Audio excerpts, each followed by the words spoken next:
புறா வளர்க்கும் நண்பர்கள் அனைவருக்கும் வணக்கம். கிளைமேட் சேஞ்சினால் ஒரு சில நோய்கள் வரும், ஓகேங்களா? அதுக்கு நமக்கு என்னென்ன மருந்து அப்படின்றது நல்லா தெரிஞ்சிருக்கணும். மருந்து தெரிஞ்சுக்கிறதுக்கு முன்னாடி அந்த நோய்கள்லாம் வர்றதுக்கான காரணம் என்ன, அதை எப்படி அவாய்ட் பண்ணுறது அப்படின்றது நல்லாவே தெரிஞ்சிருக்கணும். இது உடனே நான் புறா வளர்க்க ஆரம்பித்து ஒரே மாதத்தில் கற்றுக்கிட்டேன் அப்படின்னு கிடையாது. இதை நீங்கள் கற்றுக்கணுன்னா கொஞ்சம் எக்ஸ்பீரியன்ஸ் வேணும். நல்லா புறாக்களை நோட் பண்ணணும். என்னென்ன ஃபுட்டு என்னென்ன மாதிரியா இருக்கும், இந்த டைமில் தண்ணி எப்படி வைக்கணும், எல்லாமே நமக்கு தெரிஞ்சிருக்கணும். இதை பேஸ் பண்ணி தான் போன மாதம் பனி அதிகமாக இருக்கிறதுனால நம்ம புறாக்களுக்கு எப்படி ஃபுட் வைக்கணும், லாஃப்ட்டை எங்கே செட் பண்ணணும், எப்படி கவர் பண்ணி வைக்கணும், தண்ணி எப்படி சூடு பண்ணி வைக்கணுமா என்ன, இந்த மாதிரி சின்ன சின்ன விஷயங்கள்லாம் நம்ம டிஸ்கஸ் பண்ணியிருந்தோம். இப்போ வெயில் ஸ்டார்ட் ஆகிடுச்சு.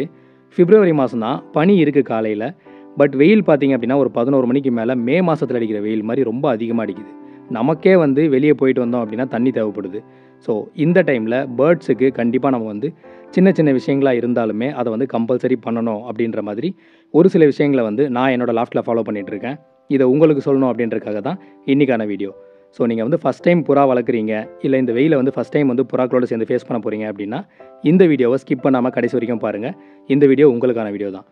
ஃபஸ்ட்டு இந்த வீடியோவை நான் ரெடி பண்ணுறதுக்கான முக்கிய காரணம் என்ன அப்படின்னு கேட்டிங்கன்னா, போன வாரத்தில் ஒரு நாள் லீவில் இருக்கும்போது காலையில் தண்ணி ஃபுட்டு எல்லாமே லாஃப்ட்டில் செட் பண்ணிவிட்டு வெளியில் போயிட்டேன்.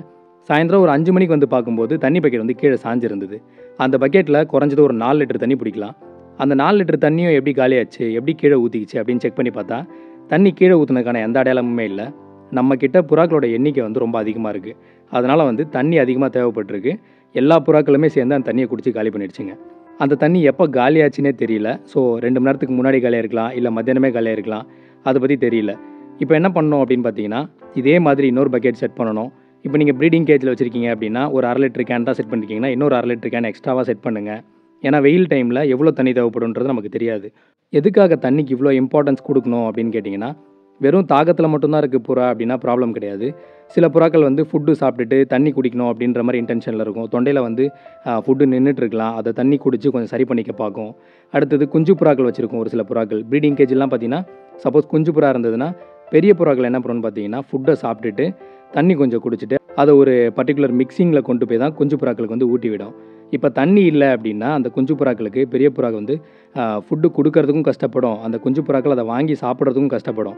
சப்போஸ் கஷ்டப்பட்டு வாங்கி முழுங்கிடுச்சுனாலும் குஞ்சு புறாக்களுக்கு அந்த இறை செரிக்கிறதுக்கு போதுமான அளவுக்கு தண்ணி இருக்காது. இப்போ குஞ்சு புறாக்கள் வீக்காக ஆரம்பிச்சிடும்.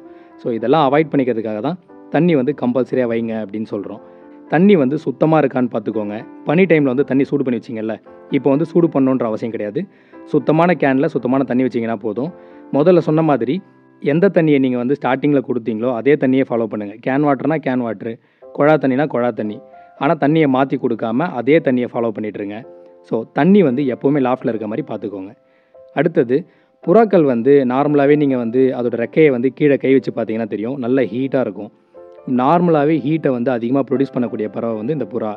வெயில் அதிகமாக இருக்கும்போது இன்னும் ஹீட் அதிகமாகிறதுக்கு சான்ஸ் இருக்குது. பாடி ஓவர் ஹீட் ஆகிடுச்சுன்னா நீர் சத்து உடம்புல கம்மியாக ஆரம்பிச்சிடும். அப்போ புறா சரியாக சாப்பிடாது, கரெக்டாக பறக்காது.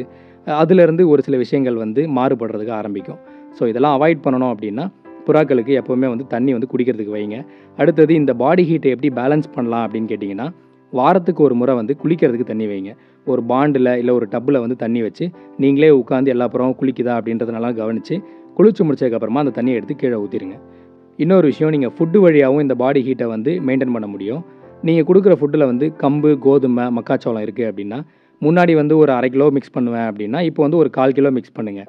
500 கிராம் கொடுக்குற இடத்துல ஒரு 250 கிராம் இல்லை ஒரு 300 கிராம் கொடுங்க. கம்ப்ளீட்டாக அவாய்ட் பண்ணுங்கன்னு சொல்லலை, கொஞ்சம் கம்மி பண்ணி கொடுங்க, ஓகேங்களா?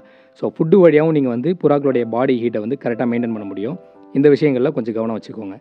கடைசியாக வெயில் டைமில் ஒரு சில நோய்கள் வரும். அந்த நோய்க்கெல்லாம் என்ன மருந்து அப்படின்றது நமக்கு தெரிஞ்சிருக்கணும். முடிஞ்சால் சீனியர்ஸ் யார்ட்டையாவது நல்லா கேட்டு கரெக்டான மெடிசனை ஃபாலோ பண்ணி முடிஞ்ச வரைக்கும் ஸ்டார்டிங் ஸ்டேஜ்லேயே கண்ட்ரோல் பண்ணுறதுக்கு பாருங்கள். நம்ம சேனல்லையும் ஒரு சில நோய்களுக்கான மருந்து இருக்குது. ஸோ பார்க்காதவங்க அந்த வீடியோக்களை பார்த்து தெரிஞ்சுக்கோங்க. இன்னும் நல்லா க்ளீனாக தெரிஞ்சுக்கணும் அப்படின்னா பக்கத்தில் இருக்கிற வெட்டினரி ஹாஸ்பிட்டல் போயிட்டு டாக்டர்கிட்ட கேட்டு இந்த நோய்க்கு என்ன மருந்து கொடுக்கலாம் அப்படின்ற மாதிரி கேட்டு தெரிஞ்சுக்கோங்க. ஸோ இந்த விஷயங்கள் இப்போ நான் சொன்ன எல்லா விஷயங்களையும் நீங்கள் கரெக்டாக ஃபாலோ பண்ணிங்க அப்படின்னா வெயில் டைம்லேருந்து நம்மளோட புறாக்களை ஈஸியாக பாதுகாத்துட முடியும். பனி டைமுக்கும் வெயில் டைமுக்கும் ஒரு சில விஷயங்களை நீங்கள் மாற்றி பண்ணுற மாதிரி இருக்கும். அது என்ன அப்படின்னு கேட்டிங்கன்னா, பனி டைமில் நம்ம மேபி மழை பெய்யலாம், இல்லை பனி ஓவராக இருக்கலாம், ஈரக்காற்று உள்ளே வரும். அதனால் துணி போட்டு கவர் பண்ணி வைங்க அப்படின்ற மாதிரி சொல்லியிருந்தோம். ஈவினிங் டைமில் கொசு வரும், ஸோ கூண்டை மூடி வைங்க அப்படின்ற மாதிரி சொல்லியிருந்தோம். இந்த சம்மர் டைமில் மட்டும் என்ன பண்ணுறீங்கன்னா, காற்று நல்லா உள்ளே போய் வர மாதிரி கூண்டை நல்லா ஓப்பனாக வைங்க. ஏதாவது போட்டு கவர் பண்ணி வச்சுருந்தீங்க அப்படின்னா அதெல்லாம் ரிமூவ் பண்ணிவிடுங்க. ஏர் சர்க்குலேஷன் கூண்டுக்குள்ளே நல்லா போய் வரணும். அப்படி போய் வரும்போதும் புறாக்களுக்கு அதிகமான வெப்பத்தை வந்து ஃபீல் பண்ணாத மாதிரி நீங்கள் வந்து செட் பண்ண முடியும். ஸோ முடிஞ்ச வரைக்கும் கூண்டை வந்து ஓப்பன் பண்ணி வைங்க. கொசு தொல்லை அதிகமாக இருக்குது அப்படின்னா மட்டும் சாயந்தர டைமில் நல்லா இருட்டின பிறகு கொஞ்சம் ஜில்லுன்னு இருக்க காற்று அடிக்கிற டைமில் அப்போ வந்து கூண்டை வந்து லாக் பண்ணி வைங்க. அதே மாதிரி தண்ணி வந்து சூடு பண்ணி வைக்கணும்னு சொல்லியிருந்தோம் பனி டைமில். இப்போ வந்து நீங்கள் தண்ணியை சூடு பண்ணணுன்ற அவசியம் கிடையாது.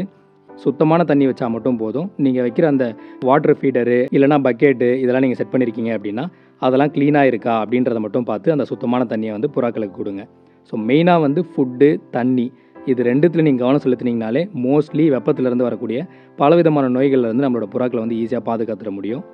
இந்த வீடியோ உங்களுக்கு பயனுள்ள வீடியோவாக இருக்கும்னு நம்புகிறேன். மற்றும் ஒரு பயனுள்ள வீடியோ உங்களுக்கு சந்திக்கிறேன். அது வரைக்கும் உங்ககிட்ட இருந்து விடைபெறுவது உங்கள் அன்பு நண்பன் அன்சாரி.